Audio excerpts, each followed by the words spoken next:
Welcome back to This Day in Irish History. I'm your host, Raymond Welsh.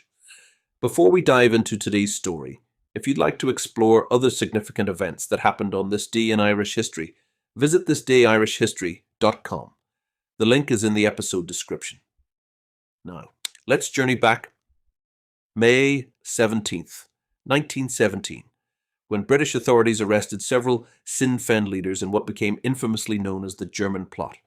Though the allegations lacked substance, the consequences would ripple through Ireland's political landscape, fueling the flames of nationalism and altering the course of Irish history.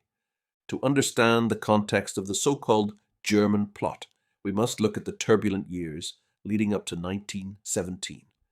The Easter Rising of 1916 had sent shockwaves through both Ireland and Britain.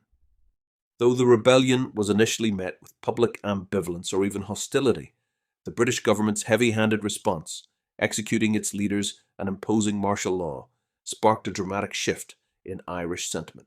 Sinn Féin, though not actually responsible for the rising, was incorrectly associated with it in the public mind. Capitalizing on this perception, Sinn Féin embraced a Republican platform and soon became the standard-bearer for Irish independence. Meanwhile, World War I raged on in Europe, and Britain was increasingly desperate for soldiers. In Ireland, the spectre of conscription loomed large.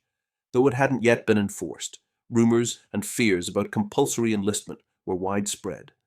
British authorities, keen to weaken rising nationalist fervour and possibly preempt another rebellion, seized upon an idea: portray Irish Republicans as traitors in league with the enemy. On May 17, 1917, under the flimsy pretense of a conspiracy with Imperial Germany, British forces arrested dozens of prominent Sinn Féin figures, including Arthur Griffith, Eoin MacNeill, and others. The government claimed it had uncovered a German plot to assist Sinn Féin in launching a fresh uprising.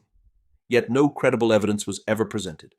The supposed plot was largely based on hearsay, intercepted telegrams of dubious authenticity, and a pervasive paranoia within British intelligence circles. The arrests were not only a gross miscarriage of justice, but also a strategic misstep. Far from quelling Irish nationalist sentiment, the crackdown had the opposite effect.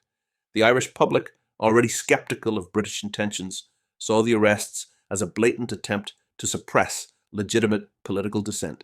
Sympathy for Sinn Féin surged, and the party's transformation from a marginal political group into a powerful revolutionary force was accelerated by this act of repression. Indeed, the timing of the arrests was particularly significant. In June 1917, just weeks after the crackdown, Eamon de Valera, newly released from prison for his role in the Easter Rising, won a by-election in East Clare by a landslide, running as a Sinn Féin candidate. This victory was one of several that signalled Sinn Féin's meteoric rise.